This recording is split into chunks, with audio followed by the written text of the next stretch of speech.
तो भाई ये है पार्ट 3 रूट स्लाइड। हमने रूट्स तो बना लिए थे पर पीछे से मोटर दिख रहा था भाई इसका। हमने इस पे ये लगा के देखा, ये सही नहीं आ रहा था। ये देखा, ये भी सही नहीं आ रहा था।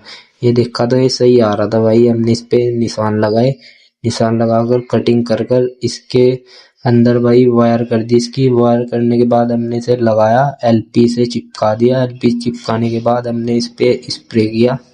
स्प्रे से इसकी फिनिशिंग बस अच्छी आ गई थी बहुत। हम यहाँ पे लगाए गए टेप। वीडियो अच्छी लगी तो फॉलो, लाइक, कमेंट जरूर करें। मिलते हैं नेक्स्ट पार्ट में।